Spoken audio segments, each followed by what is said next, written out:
اپنے رب کے حکموں کو توڑا، ہم نے پرواہ ہی نہیں کی. ہم سمجھے دنیا میں آئے ہیں تو ہماری دنیا ہے، آوارہ ہوں، خواہشات نفس کے مطابق زندگی گزاریں، آنکھیں بے حیائی میں لگی رہیں، سوچیں آوارگی میں لگی رہیں، کان نغمے سنتے رہے، زبان جھوٹ بکتی رہی، ظلم و جبر کا بازار گرم رکھا، عصمتیں عزتیں پامال کرتا رہا، لوگوں کا مال لوٹتا رہا، حق غصب کرتا رہا، کلیجے اور دل چیرتا رہا، لوگوں کو زخمی کرتا رہا، لوگوں کے جذبات سے کھیلتا رہا. پرواہ نہیں کی کہ یہ دنیا ہے، امتحان گاہ ہے، چند دنوں کے لیے آئے ہیں، اللہ کے حضور پیش ہونا ہے، عملوں کا حساب ہونا ہے.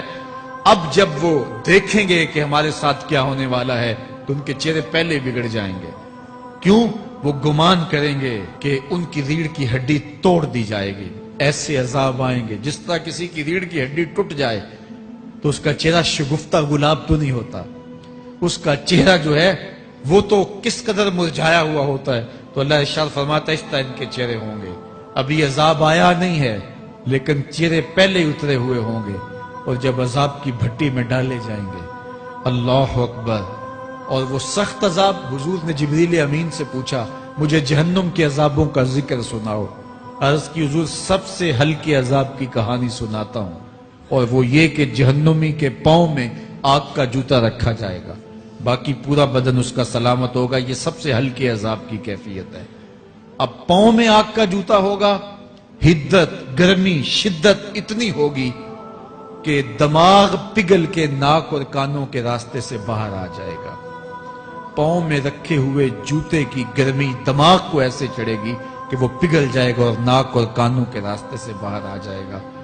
تو اللہ کے عذاب کے خوف سے چہرے بگڑ جائیں گے، حالت سلامت نہیں رہے گی. یہ بات ذہن میں رکھیں کہ اللہ جس کو جہنم میں ڈالے گا اس کو اس صورت میں نہیں ڈالے گا. یہ محمدی صورت ہے، یہ شکل اس کی چھین لی جائے گی اور اس کی شکل بڑی کر دی جائے گی. اس کا ایک ایک دانت احد پہاڑ جتنا ہوگا. احد پہاڑ کا پھیلاؤ 15 کلومیٹر پہ ہے. 15 کلومیٹر کا ایک دانت اور 32 دانت کتنے ہوں گے تو منہ کتنا بڑا ہوگا. اس کو اتنا بڑا اس لیے کیا جائے گا تاکہ وہ عذاب کی تکلیف زیادہ سہے. 70 گز موٹی کھال ہوگی اور کھال جل جائے گی تو اللہ قرآن میں فرماتا ہے ہم نئی کھال دے دیں گے تاکہ عذاب کی تکلیف اس کو گوارا کرنی پڑے. پھر چیخے گا، چلائے گا، ہائے مجھے پانی دو، پانی دو، پیاس کی شدت ہے. 70 سال تک تو اس کی کوئی آواز ہی نہیں سنے گا. 70 سال کے بعد داروغہ جہنم چیخ کر کہے گا کیا مانگتا ہے؟ وہ بولے گا مجھے پانی چاہیے. کہا جائے گا تو بے بھی ملتا ہے پانی. پھر داروغہ جہنم اسے پانی دے گا. کوکا کولا کی بوتل دے گا یا پیپسی تھما دے گا یا منرل واٹر کی بوتل دے گا؟ نہیں، قرآن بتاتا ہے اسے مائے حمیم دیا جائے گا، کھولتا ہوا پانی. اور وہ اتنا گرم ہوگا جب پینے کے لیے چہرے کے قریب کرے گا اس سے اٹھتی ہوئی بھاپ کی وجہ سے چہرے کی کھال ادھڑ کے اس کے اندر گر پڑے گی، لیکن اس کے باوجود اس کو پینا پڑے گا. اللہ فرماتا ہے یہ دنیا ہی سب کچھ نہیں ہے. سمجھ لیا یہی سب کچھ ہے، آخرت کو بھول گئے. صبح اٹھے کام پہ چلے گئے، شام آئے آوارگی میں چلے گئے. صدائیں آتی رہی حی علی الصلاح حی علی الفلاح، کوئی پرواہ نہیں کی. نہ پیشانیوں نے سجدے کیے، نہ سوچوں میں پاکیزگی آئی. زندگی یوں گزار کے چلے گئے. ایسے نہیں. کہا ایک وہ ہوں گے جن کے چہرے شگفتہ گلاب ہوں گے، ایک وہ ہوں گے جن کے چہرے بگڑے ہوئے ہوں گے. اللہ اکبر. کلا اذا بلغت التراقی. یہ تو قیامت کا منظر ہے نا، قیامت سے قبل بھی ایک منظر ہے. اللہ اس منظر کو بھی بیان کر رہا ہے. کلا اذا بلغت التراقی. ہاں جب جان گلے کو پہنچ جائے گی. اے انسان تیرے اوپر وہ گھڑی بھی آنے والی ہے، وہ وقت بھی آنے والا ہے جب سانس اس ہنسلی میں اٹک جائے گا. جب سینے سے بھی سانس اوپر چلی گئی، اب ڈاکٹر بھی لا علاج قرار دے رہے ہیں کہ اب علاج نہیں رہا ہے، جان بس اب نکلنا چاہ رہی ہے. اور کہا جائے گا کوئی جھاڑ پھونک والا بلاؤ. اب ڈاکٹروں نے تو جواب دے دیا. اب سانس اٹک گئی گلے میں، چند لمحوں کی مہمان ہے. اب ڈاکٹروں نے کہا اب ہماری جانب سے لا علاج ہو گیا، اب لے جاؤ اس کو گھر یا وینٹیلیٹر پہ ڈال دیتے ہیں اس کو. بس اب ہماری جانب سے کوئی اس کا علاج نہیں ہے. اب گھر والے روتے ہیں, کہتے ہیں کوئی جھاڑ پھونک والا لاؤ, کوئی دم والا لاؤ, شاید وہ کوئی دم کرے تو اس کی جان میں جان آ جائے. ڈاکٹروں نے تو لا علاج قرار دے دیا. وَظَنَّ عَنَّهُ الْفِرَاقُ.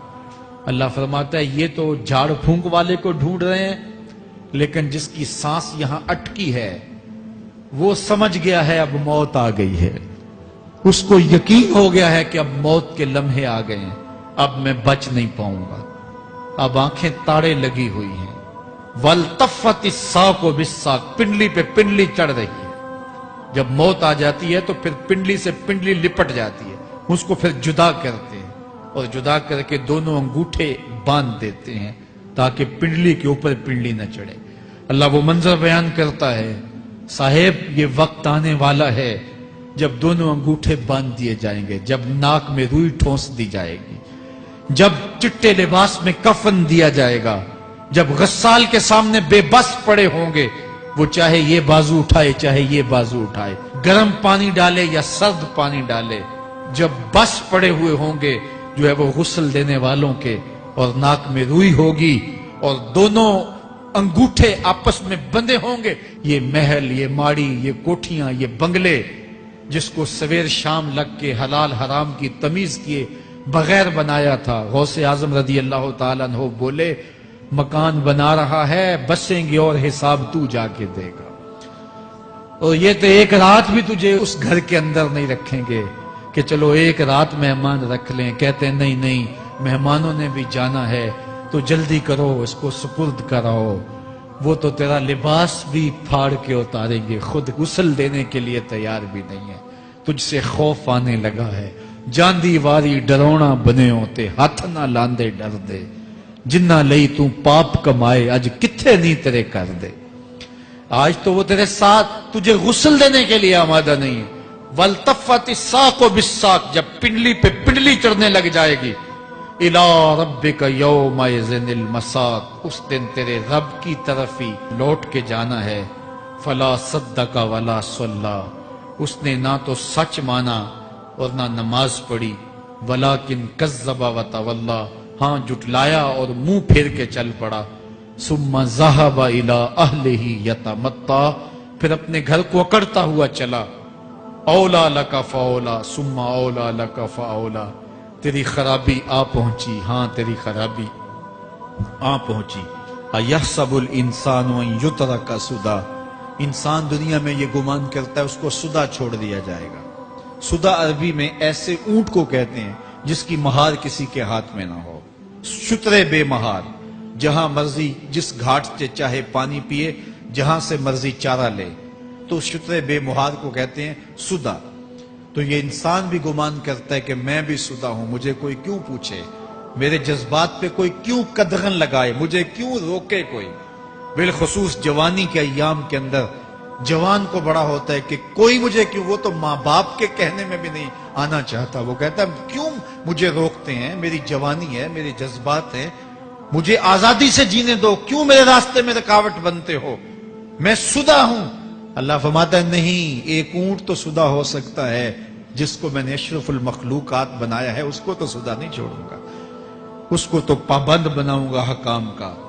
اب وہ کہتا ہے کہ نہیں نہیں, یہ کیسے دوبارہ اٹھائے جائیں گے. اب دوبارہ وہی بات پھر آ گئی.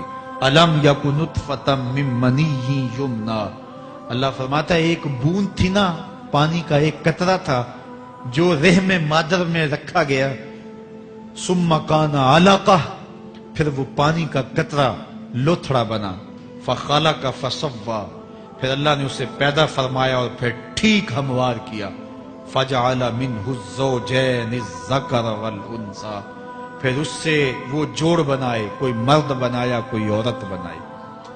کہا اب غور کر, اب تیری آنکھیں دیکھتی ہیں, بجلیاں چمکتی ہیں, تیری زبان کا طوطی بولتا ہے, لوگ اشش کرتے ہیں تیری گفتگو پہ, تیری گفتار پہ صدقے جاتے ہیں, تیرے لہجے کے جمال کو دیکھتے ہیں, تیرے سینے کا زور, تیرے پنجوں کی طاقت, تیری دماغ کی تیزیاں اور تیری سوچوں کے اجالے, تیری زوردار ٹانگیں, تیرے کڑیل بازو, اور تیری چوڑی چھاتی اور تیرے گلاب کی پتیوں جیسے ہونٹ، اے انسان یہ سب کچھ کہاں تراشا گیا؟ ماں کے رحم میں، اس تاریکی میں جو 3 پردوں میں تھی۔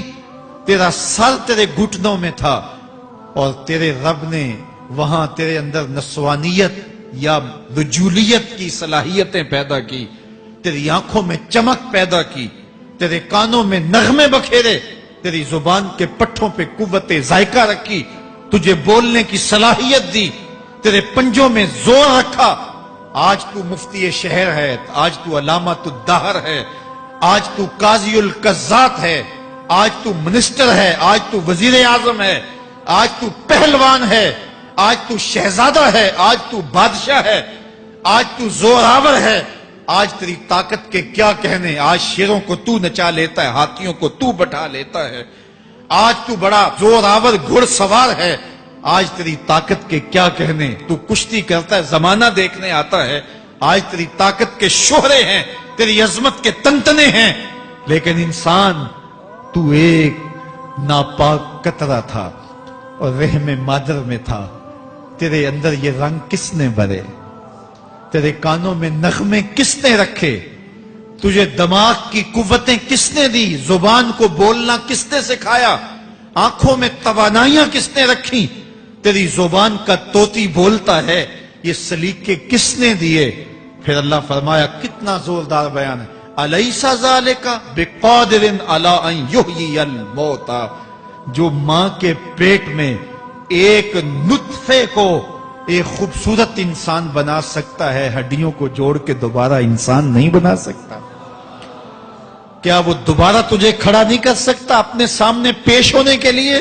جس کے حکموں کو تو نے توڑا ہے، جس کے فرامین کا تو نے مذاق اڑایا ہے، کیا وہ اتنا ہی بے بس ہے کہ اپنے حضور تجھے جو ہے وہ کھڑا ہی نہیں کر سکتا ہے؟ جس رب نے تجھے ماں کے شکم میں شکل دی، حضرت شیخ فرید الدین عطار بولتے ہیں، سانے کستی سلاتی می شود، ایسا کاریگر ہے مٹی سے بادشاہ بنا ڈالتا ہے۔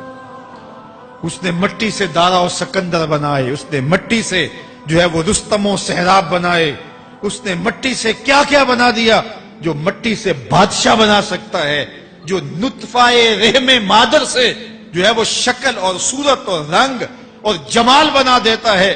تیری صورت نکھرتی ہے، تیرے ہونٹ گلابی ہیں اور تیری نرگسی آنکھیں ہیں، تیرے ریشمی بال ہیں اور تیری خوبصورت رنگت ہے، تو چال چلتا ہے تو لگتا ہے قیامت چل رہی ہے، تیرا قد رانا جو ہے وہ صنوبر کو شرماتا ہے، تیری گفتار کے تنتنے ہیں۔ جس نے اتنی خوبصورت شکل ماں کے رحم میں بنائی، کیا وہ ہڈیوں کو جوڑ کے دوبارہ انسان نہیں بنا سکتا؟ وہ دوبارہ انسان بنائے گا اور پھر تجھے اپنے حضور کھڑا کرے گا۔ اور ایک حدیث میں آتا ہے، اللہ بندے کو اپنے حضور کھڑا کرنے کے بعد اپنے سامنے سے ہٹنے نہیں دے گا جب تک 5 سوال نہیں پوچھ لے گا۔ ان عمرہ ہی فیما افنا ہو، اس کی عمر کے بارے میں پوچھے گا، کہاں ضائع کی؟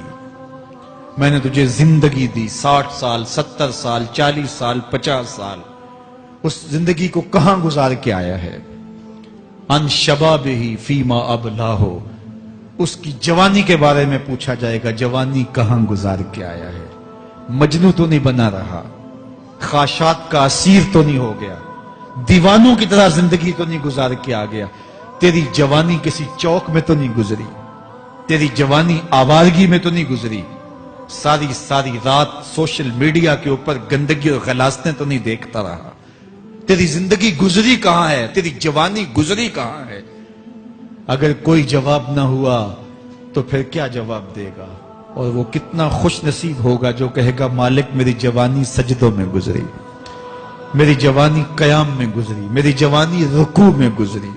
میرے حضور فرماتے ہیں، سبعۃ یظلھم اللہ فی ظلہ یوم لا ظل الا ظلہ، 7 اشخاص ایسے ہیں قیامت کے دن جب کوئی سایہ نہیں ہوگا، اللہ ان 7 کو اپنے عرش کا سایہ دے گا۔ ان میں سے دوسرا شخص میرے حضور نے بیان فرمایا، وَشَابٌ نَشَأَ فِي عِبَادَةِ اللَّهِ، وہ جوان جس کی جوانی اللہ کی عبادت میں گزری۔